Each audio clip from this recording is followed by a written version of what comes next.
Good afternoon, everybody. My name is Charlie Nicklin. I'm Chief Exec of IAgrE, and I'd like to thank you all for joining our February presentation. I'd like to welcome Lorna Parker, who has worked for the Bedfordshire, Cambridgeshire and Northamptonshire Wildlife Trusts for 26 years, and for the last 15 years has been focused on the Great Fen project. Last year, a group of IAgrE members visited the project, and there was a follow-up article in Landwards.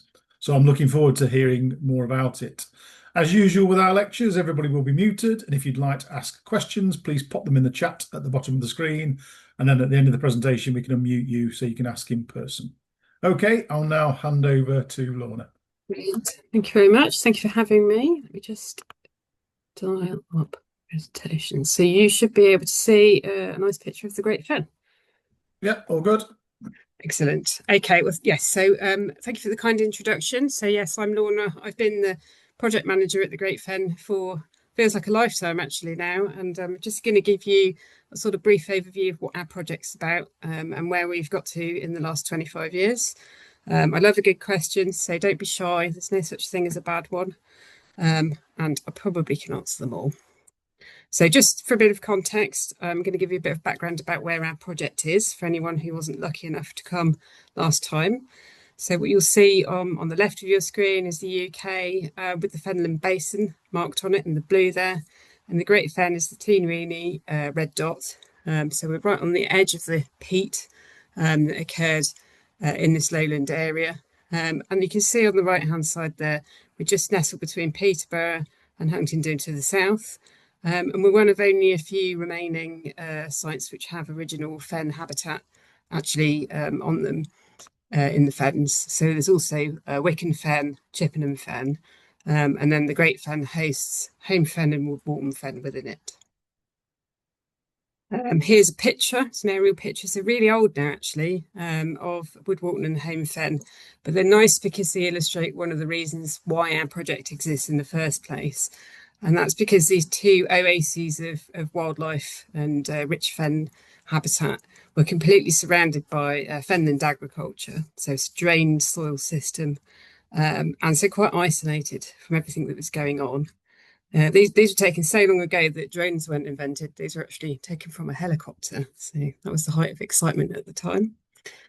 And they are, like I say, there are no oases for wildlife. So there's just a few of the special species which occur on site. Well worth a visit if you're lucky enough to be in the area. So we have some things you'll recognise like the bittern and the long-eared owl, which are not unique to our sites, but are nonetheless quite special. And then there's a fen orchid there, which doesn't occur very many places at all. And the shiny green beetle is a tansy beetle, so that's only found in a handful of sites in the UK. So there's lots of treasures there to see.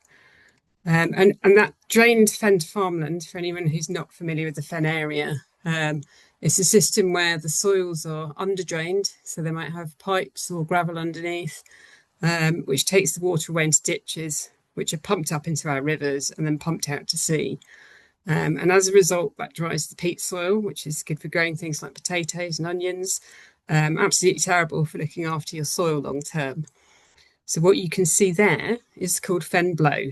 So when it dries out, it's a bit like when you forget to water your house plants.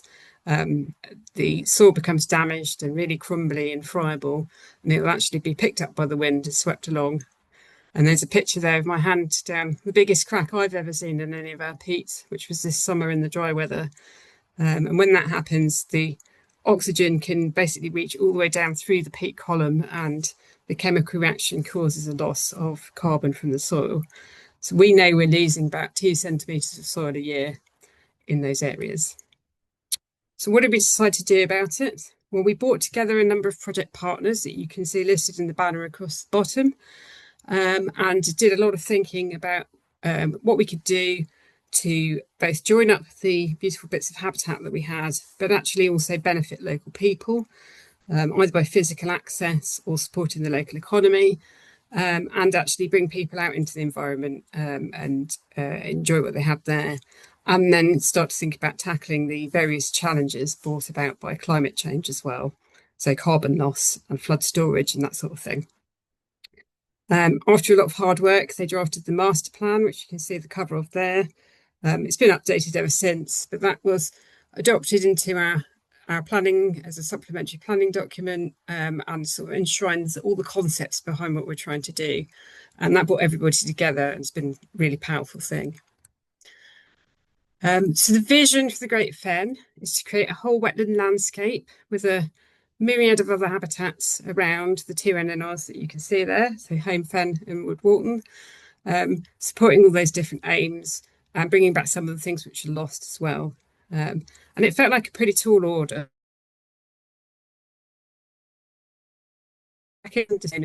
Well, 25 years into the project. I'm just going to show you a little bit about how we've sort of built up on our journey towards that wetland landscape. So here's the same map again. And what you're going to see as I click through is a number of properties appear. So we've been very lucky in order to secure a lot of the land in the area. Us and Natural England, one of the project partners, we've bought farms as they come onto the market, and indeed that northern half that's darker green was a large estate that came up for sale, and we were able to purchase that. And then as each farm tenancy's ended, we've taken it back from the tenant and begun a process of restoring the land. So as you can see, it's a big job that we've been doing, but it's been kind of piecemeal. So we've gradually taken over this corner of the fen and been able to connect up hydrological units and start to build a landscape. And so one of the exciting things that happened in the last couple of years was that last farm that's sort of spanning in spectacular style. It was the first time we've been able to link the habitat that we were creating to the south and in the north to create a contiguous area, which was exciting. And the work goes on with more land that we have coming back to us available for restoration in the coming handful of years. So what do we actually do here? It's not, well, in some respects, not enormously technical, and in some respects feels really very technical. But at a very basic level, the outgoing farmer would harvest the crop, and then we sow grass seed. And this is done for a number of reasons, but mainly to secure that soil that you saw blowing away, and also to stop weeds from growing, because the neighbours really don't like it if we're too scruffy. And then what we find is, because this soil is so fantastic for growing vegetables and has been so well tended for farming, it's quite nutrient rich. And so that grass and that crop grows really, really vigorously. So we spend a number of years harvesting hay and grazing the area to sort of bring the vegetation under control, and then start to encourage more diversity and natural colonisation of more desirable species. And then what we look to do is think about how we can raise the water table on site to something approaching what it would have been historically. Now, that can mean putting water on, but the first thing we're mainly doing is trying to hold on to the water we've got. So it's all about reducing drainage, creating a wetter habitat, and then changing over from often intensive grazing that we do with sheep to start off with, to a more wildlife friendly cattle grazing. So we have lower numbers of animals spread out over a wider area, and they create a sort of more interesting terrain that you can see at the bottom. I've put in some real life pictures of what we're up to, just to put it into a bit of context and give you a kind of visual idea about what we're doing. There is no substitute for coming out and seeing it, because it's huge. And even though I've worked here for all these years, I still go out and stand in a field and get slightly terrified by how huge it is. But it's well worth experiencing if you're in the area. So initially, it's probably not surprising to find out we do a lot of thinking about what we're doing, designing and planning and measuring. So lots of information gathered about soil, topography, and how the current water system works, and then what we can put back into functioning almost the opposite way from the drainage without negatively impacting on our neighbours. Here's a picture of the last crop coming off from our last bit of land. So, as you can see, it's quite a traditional dry farm system before we come along. And then, like I say, what we do is we secure the soil with grass seed. It's all UK native grass seed, and historically was all done by an outgoing farmer with very traditional farm drill equipment, which works great. But more recently this year, we've been having a play with this large drone, which can do some really exciting things with seed. So that drone in the picture on the right-hand side was used to, in conjunction with some GIS mapping and 2 different seed mixes. So the drone could put the wet grassland plants where the wetland will be, and the dry grassland plants where we think the dry grassland will be. And we're really excited to see how that takes hold and develops. So, we're easily pleased. I get excited when I see my grass germinate, and that's the kind of thing we're really starting with. And you have to apply lots of imagination to sort of think about how that's going to turn into a wetland. And here we are with just some of the hay. There are literally thousands and thousands of bales of hay taken off every year to take that goodness away and start to change the habitat. We don't just do boring grass. Very occasionally we get challenged to do something else. So there is a whole area of the site, about 40 hectares, where we sowed wildflower meadow mix. So just the sort of thing that a farmer might purchase for an agro-environment scheme option. Only none of the local farmers do any sort of environmental options in our part of the Fens, and they told me it wouldn't work, and we wanted to prove them wrong. So, what are we now? 12 years in, these fields go from strength to strength in diversity, packed full of flowers from spring through to hay cut. And if you come in the summer, well worth a visit. They're absolutely stunning. And then we also do other things, which are quite fun. So we do a lot of work when we've looked at soil and topography to look at where we can create wetland habitats. And because all the fields have been cultivated for so many years, they're all reasonably flat. So what we're looking to do is put some different features back into the landscape, and work out where we can store excess winter water for summer use. So it's pretty traditional. Every time we start a scheme, you have to have a picture of the very first scoop to share with people. We also do a lot of work with protected species. I'm sure many of you will have come across issues to do with working around protected species. And it's really important at the Great Fen because every bit of ditch that we have with water in also has water voles. So we have to be compliant with the legislative protection for the water voles, whilst also trying to, ironically, build better habitat for water voles. So we do lots of work clearing, moving, mitigating for protected species as we go. And then we sort of scale up to work on new features. So this was the creation of a new mere or a lake on Engine Farm back in 2015, I think. And those are really large excavators in there, but they look teeny weeny. And it means we can do fantastic things to sort of kickstart the processes in the landscape. Here's a more recent water storage body that we've been digging. It's yet to be named. But what you can see there is how they've dug down through the peat into the underlying clay soil, which will be used to line some of that water body. And that will store water in the winter and then sort of gradually release it back into the system over the summer, as well as being fantastic wildlife habitat in its own right. So that's been really exciting. That work is just finishing up this week or next.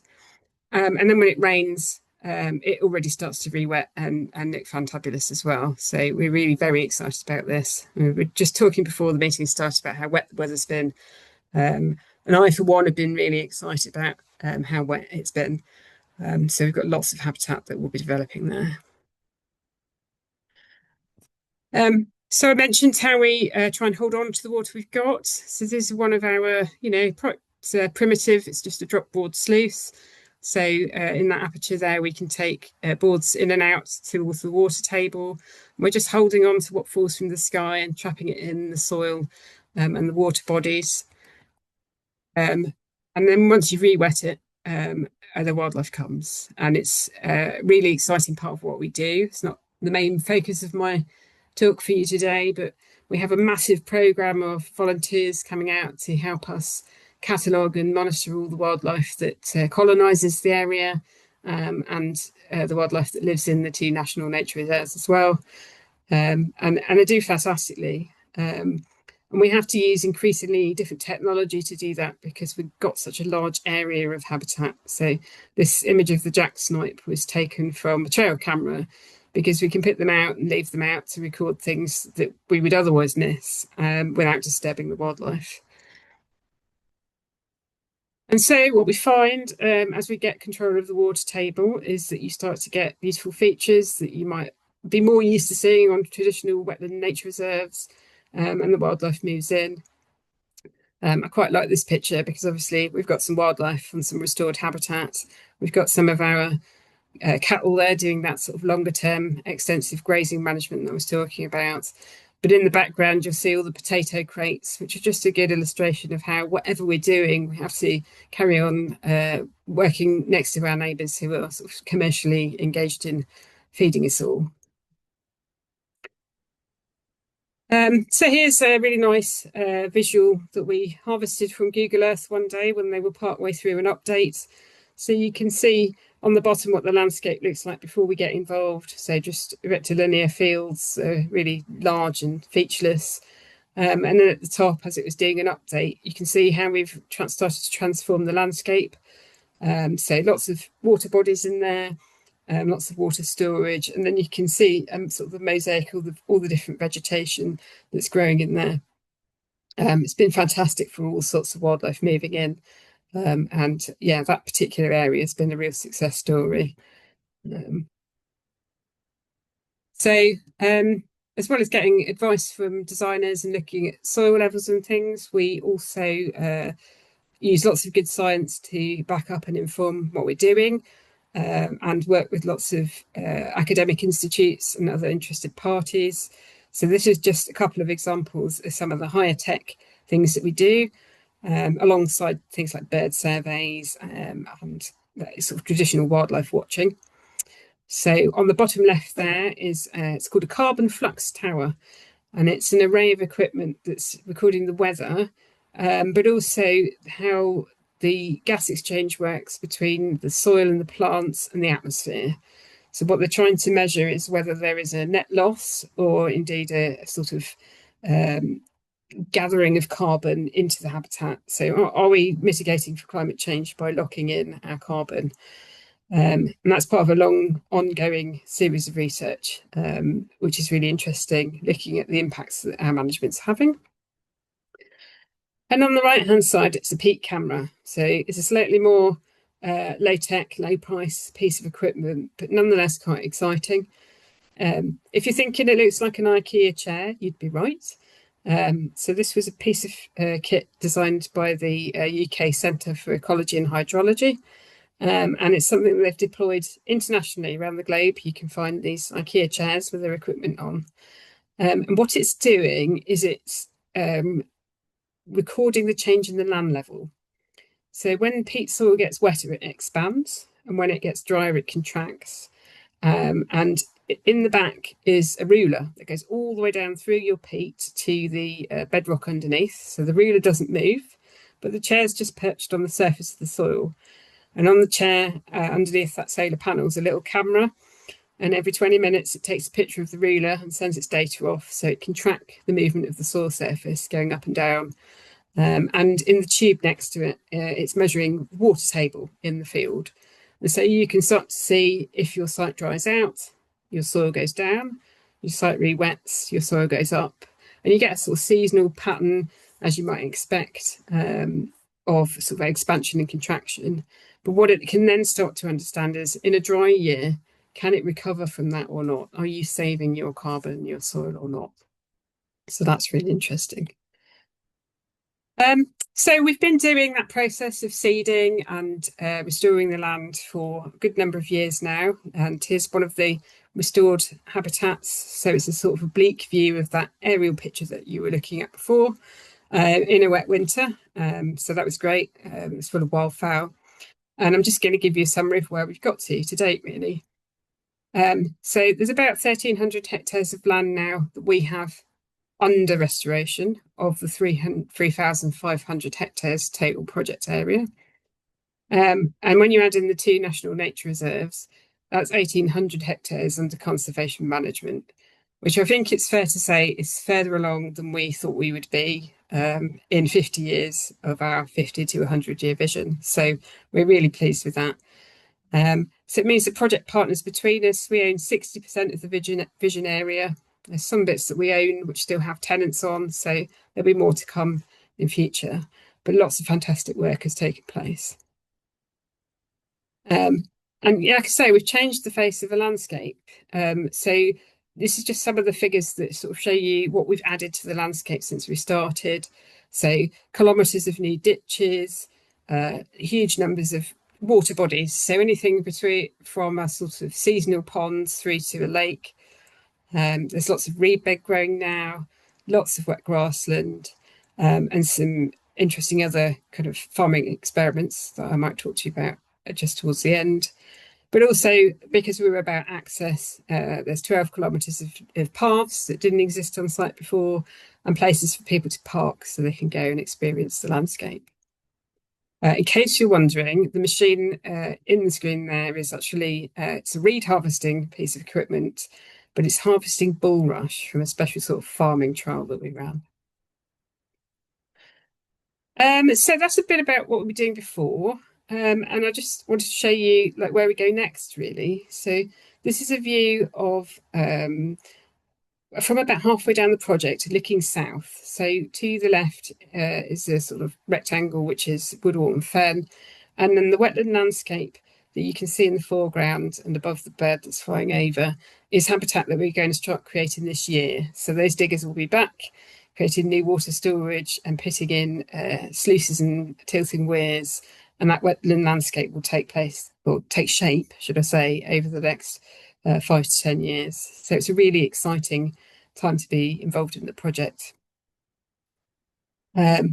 So I've talked a bit about the conservation, and I'll be honest, that's where my career started, was wildlife conservation. So I definitely have a soft spot for that. But the project itself is so much more than that. So we have to bring people along with us on the journey. None of this stuff's cheap. So from a purely mercenary fundraising point of view, we have to bring people with us. But also people need to learn to love their landscape and value it, and therefore look after it in the long run. So that's just one of those long distance routes that we've put in. And we do an awful lot of work engaging people. So going out to where they are, meeting them, and then bringing them out to us to experience things in any number of ways, from toddler groups to secondary schools to going into care homes to talk to people at the other end of their lives and gathering their history thoughts. We're using art, we're using film, you name it. We'll try it to engage people in what we're doing and help them connect with their local landscape. And man, we have a lot of fun along the way as well. We've been busy creating new destinations for people to go to. So this hide was actually one we built before our very first major landscape construction, so that people could come and see the landscape take shape. And that structure is now at least 16 years old, still regularly used, still looks beautiful as well. And then we spend a lot of time bringing policymakers, groups such as yourselves, sort of experts and technical people out to site to share our learning, share the word about what we're doing, attract new funders, influence policy and all sorts of things. And then occasionally we branch out into other things as well. So one of our major strands of funding that we've received has been through the National Lottery Heritage Fund. So if you play the National Lottery, quite a lot of your ticket money goes to charity, and we're one of them. And they like to see heritage element to what they're doing, and that can be natural heritage, but sometimes it's something else. So this is actually a whole separate talk, so I'm just giving you a taster now. But we excavated a crashed Spitfire on site in a joint project with English Heritage and various other organisations. And they didn't just excavate the Spitfire, they rewrote the book on military aircraft aviation archaeology, and did the whole thing like a time team exercise with geophys and all sorts of things. And we were able to reconnect the deceased pilot's family with, the site where he died, and return some artifacts to them as well, which was really interesting, and certainly not what I thought I'd be doing with my wildlife conservation career. Sometimes we go from the sublime to the slightly ridiculous, but we never say no to a creative idea. So this was the time we built the Great Fen out of Lego. It was about 3 meters by 5. Took a very long while, and there were some sore fingers after we packed that one away. But what a fantastic way of capturing people's imagination about a project. And then finally, I just wanted to talk to you about another sort of new idea. We never say no to a new idea. And this is encapsulates some work that we're doing, exploring a new form of farming.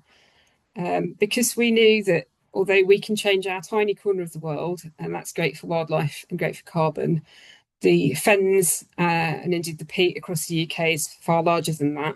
And we can't hope to change that on our own. So we need new techniques that will be useful for industry and new ways of working. And so we've been exploring what crops could be grown at higher water table. So what could a farmer grow on land that's difficult to drain?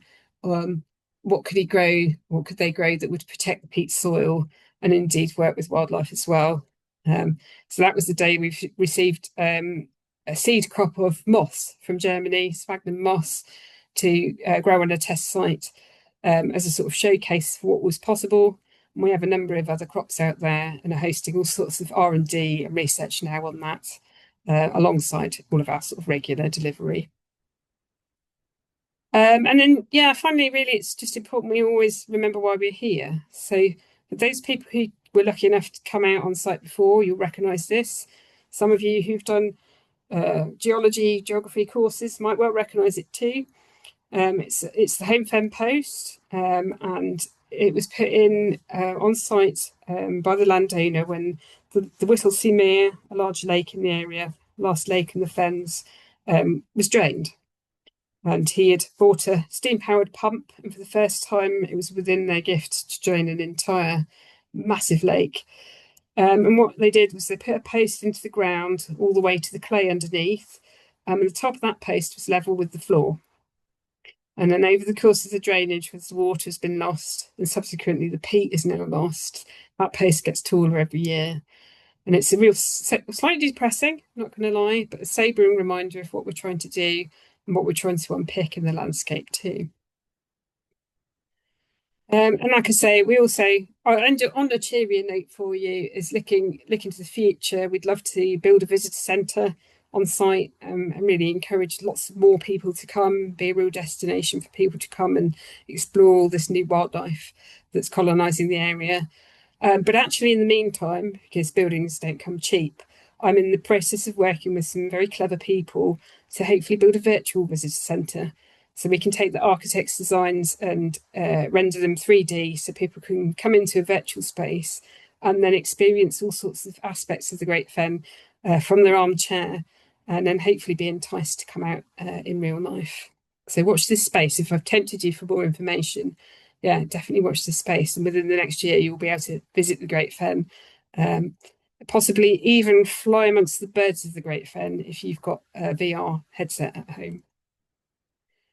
So I couldn't talk to you without a quick flash of some logos and thank yous. I can't tell you how many people have supported us over the years, and that can be huge grants from funders, but the number of hours of volunteer time that underpins everything we've done and the passion of the people that have helped us along the way, and even just the sort of everyday people who have donated just the money they had in their pocket to fundraising, we couldn't have done it without any of them. So I think it's always worth a thank you. So just going to finish up. I can leave that there for anyone who wants to read the QR code. If you want to find out more about what we're doing or support our work, then you can. But then I'm going to stop talking and throw the floor open to some questions. Okay, great. Thanks for that. Yeah, there's Tim. Do you want to ask your couple of questions? I can see you've got a couple on there. Yeah, great presentation. Thank you very much. The first, one of the early photographs you showed was your hand down a fissure. Yes. How deep was the peat at that location? So the peat itself is, well, my guess in that particular field is about 2 meters. Wow. We know from the dip wells that we got in some of those fields that the water table this summer hit the bedrock.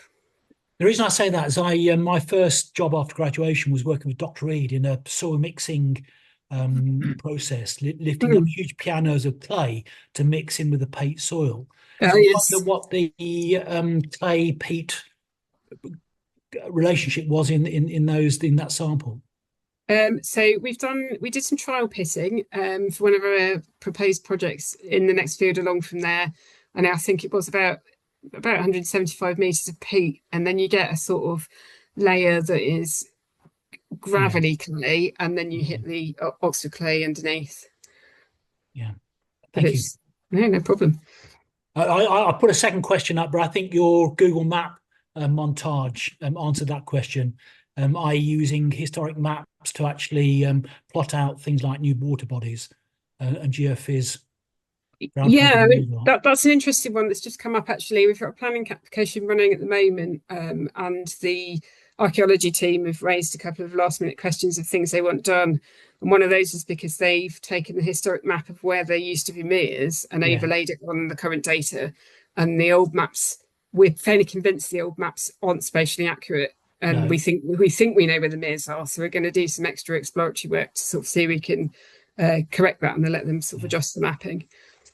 Yeah, thank you. No problem. Okay, next question is from me, really, and you've covered part of it, which was what is the size of the area. The other big thing, when you're talking about the area, was it about 3,500 hectares? Yeah. I mean, that is a huge amount of land. What's that, about 8,000 acres or something like that? Yeah. Working on sort of 10 grand an acre. How is it actually all funded? Because that is like 80 plus million quid's worth of land. It's a lot of money, but the problem is you can't persuade people like farmers to do it themselves because the farming that they're doing is so lucrative. So we have had money from all sorts of places, but we had in 2008 we had what was at the time the largest conservation grant from the National Lottery. So that was 8.9 million. We've had major grant making trusts, legacies, donors, landfill tax, you name it.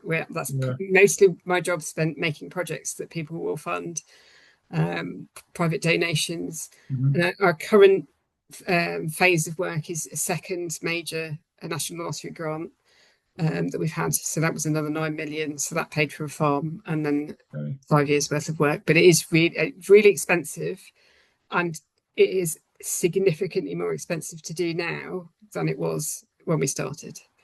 Yeah, and is most of the land then privately owned? Because you mentioned about tenanted farms, or yes. So we bought that big block of land at the top belonged to the Crown Estate, and they sold that off. So that's when we bought it, and they had a series of farm tenants on it. So we have one remaining tenant who's on a long-term Agricultural Holdings Act tenancy, so protected tenancy. But everybody else was on a sort of business tenancy and has chosen to retire when it came to an end. So we don't force people out. We wait for them to be ready. Yeah, and is obviously there's the biodiversity gains that you get. Has there been neighbouring farmers who have given up land to support it? Not sold the land, but sort of put the land over to wetland projects? Or no. So I think it's fair to say, and Martin probably backed me up, that I don't think there are any farmers who are in any sort of agri-environment scheme in our particular area. They don't even have headlands. It's super efficient. Oh, right, okay. We did have a farmer that sold us land, and then he stayed on to manage it and deliver an agri-environment scheme. But yeah, if you want to do it here, you have to do it yourself. Right. Okay. But occasionally there's a major landowner, which is the Mormon Church, which is an interesting one. And occasionally you get like a pension firm will invest in land, and that can make it then difficult to do anything with. All right. Okay. Thank you. Declan, you've got a question? Yes. Obviously very topical at the moment, the need for water in the summer. And I sometimes think that the amount of water that you would need to store because of evaporation and everything for the summer, you may only have water for 1 month or something. What do you think the kind of scale is? It even something to think about? Yeah, so before we started, we did lots of modelling, hydrological modelling, looking at climate change scenarios to check that indeed it was vaguely achievable. And those models at the time were predicting that 1 year in 3 it would be too dry, but that the habitats that formed would tolerate a 1 year in 3 deficit. So from a wildlife point of view, that was okay. If you adjust about carbon, abating carbon loss, that's not such a good story. Obviously, we've seen weather patterns change in the last few years significantly, and I think it feels like, in the winter, unsurprisingly, there is a lot of rain, and in the summer often there's not nearly enough. But overall, the amount of rain is not different at the moment. So if we could store some, that would definitely help.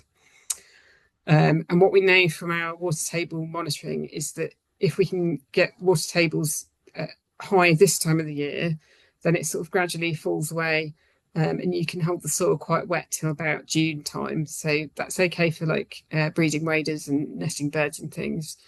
But yes, it is tricky. And so we've got a sort of dual-pronged approach. So anyone who's heard Martin talk about his project at home, Fen, will know that there's a lot of work going on looking at quite reasonable size farm level water storage, if you like, a farm size reservoir. But then the project partners have also been looking at floodwater storage options, because at the moment Wood-Walton Fen acts as a floodwater storage reservoir, and that's one of the things that's threatening its value. So where else could we store floodwater? And if you've invested, I don't know, £12 million building a floodwater reservoir, could you spend an extra few million and hold water for wetland and peatland protection? So it can be done, but like everything else, it's not cheap. Well, thank you so much. That's interesting. It's interesting. Thank you. Okay, another question from Sylvia.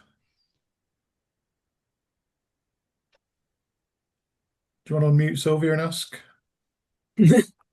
or you can read it off the chat if you've got the chat open, Lorna. I haven't. I was just trying to see if I could stop my Teams from ringing while I was talking to you, but I can read it if you want. I see from the plan that there are water features of different size and space. What are the different goals associated with the different shapes and size of water bodies, and how important is it to kickstart landscaping for the smaller features? That's a really good question. Okay, so we've got a couple of, they're often labelled on the diagrams as reservoirs, but they're specifically designed not to fall within the Reservoirs Act, because that's a whole world of complication that we don't want. But there are some fairly unexciting large volume water storage bodies which are designed to help buffer water levels on habitats. But then alongside that, we create those more interesting pools and channels and things to move water through the landscape and have water at different depths, and create sort of topography that way. And on the whole, they are there for wildlife interest. If you just had a peat protection remit, you could have a really boring grass field, hold the water table high in it, and that would work. But I like to go for multiple benefits from any system. So we're going for the sort of wildlife and leisure benefits of having a nice landscape. In terms of because when the farm fields are quite flat after they've been cultivated, but actually peat soil is quite complex. So when you stop kind of flattening out every year and you settle the system down, you do find you get natural undulations and things anyway. And not all of our fields are completely flat. I mean, it's quite a cliche for the Fens. It is pretty flat, but we've learned to appreciate the small lumps and bumps, and that creates a bit of variation in the system too. Cool. Okay, thank you. Could you explain the post? I'm not sure I understood that. The cast iron post thing again. Just explain that. Yeah. So when it was in the 1850s, so there was a big mere, a big lake at the top of the project. Historically, I think it was the largest lake in lowland England, absolutely massive. Sailing regattas, ice skating, it was like the hub of the local economy. But the local major landowner wanted it gone because he wanted the area for agriculture. And they tried over the course of decades to pump drain it with windmills and all sorts of other contraptions, and it would refill itself over time. So it wasn't until the advent of this centrifugal steam pump that he invested in that it was technically feasible to do that. But he must have known from watching other areas that it would have a significant impact on the landscape. So before he started pumping, he actually sank, it was a wooden post originally. And then, so the apocryphal story goes, it was part of the Crystal Palace that he brought back, and he pushed it all the way into the ground till it couldn't go any further, because the clay underneath is really hard, and the top of the post was flat with the floor. And so every year, like as he drained it, they lost quite a lot in the first sort of 10 years, because literally the water was sucked out and it collapsed. So healthy peat bogs got less solid material per litre than milk. So when you suck the water out, it collapses down. And then ever since then, the chemical reaction that happens when it dries out and oxidizes means it's still dropping. So Martin calculated, I think, was it 0.9 centimetres a year it's still losing? Yes, 9 millimetres a year over the last 30 years. Yeah. So we're still losing peat, even though it's just dry, well, it's dry grass peat underneath, but it needs to be wetter. Yeah. So that post essentially kind of emerges from the ground a bit more every year. And one day we hope maybe it might go back to sinking. I don't know. Okay, thanks. So another question from Tim. Interesting question. What machinery enterprise opportunities are the Great Fen project will derive? Particularly for our younger members to actually, get involved with the project. And was that aligned in your cost-benefit analysis of new opportunities that could arise from this? We did do a bit of economic route mapping and stuff at the start. It's not a particularly active area of what we're doing at the moment. I have to confess to a level of ignorance about the sort of remit of all of your members, but yes, we are supporting some R&D in terms of equipment and management techniques. So the drone guys are one of them, and that's a really interesting area that I knew nothing about before we worked in partnership with them. So that's they're called the Seed Collective, SEAD. And they got a license to fly drones out of line of sight, so the drones can go off and do all sorts of jobs around the farm, really low height, but out of eyesight. So that's been really interesting, and they're working on a harvesting attachment to go on the drone. I know that there's a lot of other machinery development going on with harvesting machines, more like track machines, so a bit more analogous to what we use on farms at the moment. Both in the UK and in Europe, and we're plugged into those. They're all wider projects that have commercial partners in them, and then we sort of host the research that underpins that. And I have never yet said no to a good proposal to work together. So on the table at the moment is someone's expressing interest in us becoming a sort of outdoor research lab, and so we could become a hub of all sorts of research. And then the wet farming trials that we started 2020 have sort of left us with a test beds, if you like. So crop test beds, and we've hosted other organisations coming to do crop trials on those as well. So yeah, we'll try anything once. Yeah, interesting. I suppose that's the thing, really, isn't it? Is the where that sort of stuff leads to, is it paludiculture? It is, yeah. And cropping and stuff. Yeah. Okay. Yeah, I mean, it's not our core reason that we exist as a charity, but the power of bringing people together and starting connections and launching research and stuff is just phenomenal. Okay, Martin. Yeah, if I could just chip in there on the machinery side. So as we know, over the last 20, 30 years, machinery has got larger and heavier. If we think of things like potato and beet lifters, for the crops that Lorna's talking about, harvesting typhoid and reed, working on that soft peat soil, there's a strong pull back towards smaller, lighter machines that don't compact the soil and compress the peat and cause as much damage. So that's a bit of a change of direction, perhaps, compared to where commercial harvesters have been heading in the last 25 years. Yeah, it's been a massive challenge, isn't it? So some of the big veg growers have supported tests of actual, currently used food crops, if you like, whereas ours have been experimental, and the biggest challenge they had was harvesting it. Because, as Martin says, the machines are just too heavy for saturated soil. So, yeah, it will be interesting. Yeah, yeah, interesting. Yeah. Well, I suppose, yeah, because I mean, there used to be machinery, years ago working on peat bogs with huge wide tracks, lighter equipment, and you could see Yeah. that sort of stuff coming up. Yeah. Yeah. Good stuff. Okay. I don't know if there's any more questions. There's nothing in the chat. Anybody else got any questions? If not, okay. Can I ask a question, Charlie? Yes. But basically, what is obviously Charlie, it influenced the identified the value of the land holding you've got.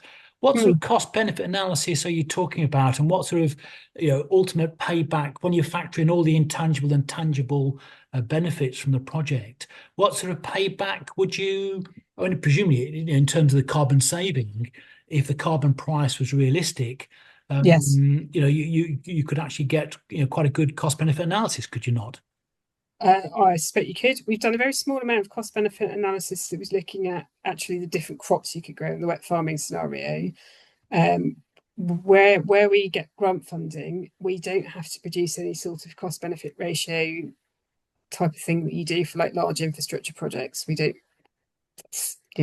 outside of my experience. But you're right that the carbon has value, and actually that farm that's spanning in the middle, the last one we acquired, we have actually registered for carbon credits on a scheme which we are about to sell our first credits on at quite a healthy unit price. So we look at it more in terms of how something like that makes us sustainable as a charity going forward and supports the revenue cost, rather than weighing it against any sunk costs that we've already had. Which is probably a bit different from most other businesses. Yeah, thank you. Okay, if there's no more questions, I'll draw things to a close. So thank you very much to Lorna for giving up your time and presenting this to us. My absolute pleasure. It's clearly been a huge part of your life. It's really interesting to hear more about it. I'm sure everybody's found it really interesting, and judging by the questions, they definitely have. So thank you, everybody, for joining us today, and I hope you join us for our next lecture on the 10th of March, where we'll be joined by David Watoff, who will be talking to us about weather monitoring for disease forecasting in arable crops. So all that's left to say is thanks again, and we'll see you next time. Bye-bye.